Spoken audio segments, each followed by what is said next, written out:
support raising student loan rates by 100%. I have a granddaughter who is now a senior at Indiana and will graduate with honors and 2 degrees, but was raised by a single divorced mother. We assisted her with part of her 4-year tuition, but she will end up after grants and scholarships owing between $50,000 and $60,000 in government loans. How do you expect these young adults, many of them do not even get hired after graduation, to be able to pay off these loans, which will be, I think maybe heightened by or increased by the added interest? A testimony to this fact is the correct number of student loans that are in default or on blah, blah, blah, blah, which I don't. Thank you for your question. He's referring to a vote I made, I think sometime in June or July. And let me give you the history so we all understand things. Five years ago, when Nancy Pelosi and the Democrats were in charge of the House, the interest rate on student loans was 6.8%. At that time, the Democrats said, we're going to lower that interest rate for 5 years to expire this summer, and we'll lower that interest rate to 3.4%. And they purposely had it expire a few months before an election. So that came up to be renewed. Should we let that 3.4% expire, and it would go back to 6.8%? Okay. So the House voted on that this summer. But importantly, the House didn't just vote on, I need my cup of coffee. The House didn't just vote on the student loan bill. The Republicans did what Democrats do too much when they were in charge, and I don't like this. We had to vote on one bill.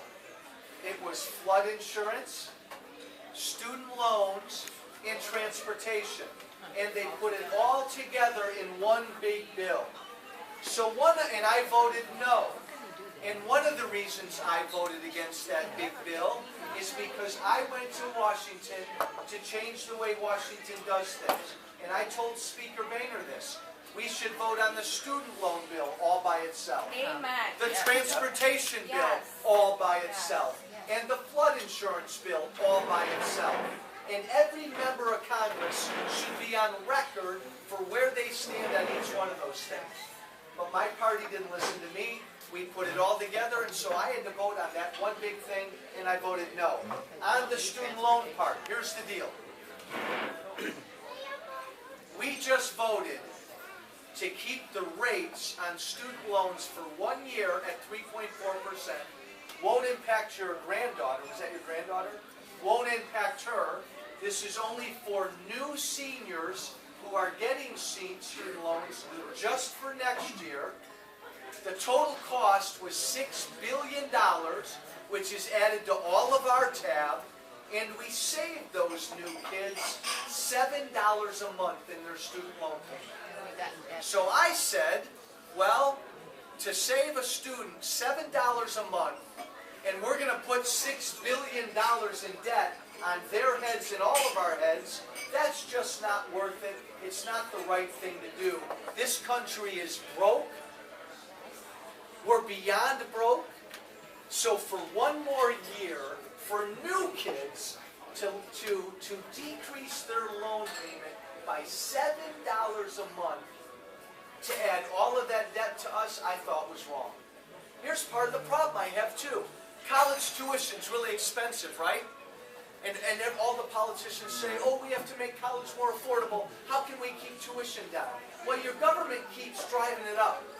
Does everybody know that with Obamacare, the government basically took over the student loan business? Right. Now the government has a monopoly on all the student loans. They did this to pay for Obamacare. So you're a college president out there. And now you see that the government is going to back up and subsidize every bit of student loans. What are you going to do as a college president? You're going to keep raising tuition because the government's always going to take care of it. That's what we're doing. Your government right now is driving up the cost of college tuition because we're basically saying we're going to subsidize all the student loans. So the college president looks at it and says, oh, the government's going to take care of all this tuition, all these student loans? I'm going to keep driving up tuition. What the government's doing right now is driving up tuition for these kids. And oh, by the way, the more important line in your note, and I appreciate this, she's going to graduate in June. Good luck, May. Good luck finding a job. 54% of college grads can't find work or are working part-time because they can't find full-time work. That's what this country should be focused on. The fact that we are losing a generation of college kids because our government is destroying the private economy out there. And it's not just college kids. Guys my age, guys older than me, men and women older than me who can't find a job. We are losing generations of people because our government right now is sitting on our economy. I want to figure out a way that when your granddaughter graduates from college, there's a job waiting for her there. That's what we should be concerned about instead of having your politicians pander to try to save a college grad $7 a month for a year. Find them a job. And don't, final point, and this is a great question to start us on. We are broke. It's like we've trained politicians to be like SEALs. All they want to do is get reelected, so they keep promising people things. Do you know why probably every Republican and Democrat voted for that student loan bill? Because they wanted to be able to go up to young people and say, we kept your student loan rate down low. I saved you some money. Will you vote for me? And this is what we do with every group of people, not thinking about the fact that we just added $6 billion in debt on top of every head in this room and every young person getting those student loans. And if your government doesn't start to live within its means, your granddaughter is going to be stuck paying our bills. That's what I'm concerned about. That's what I'm concerned about. Great question. Other thoughts, issues, questions about anything?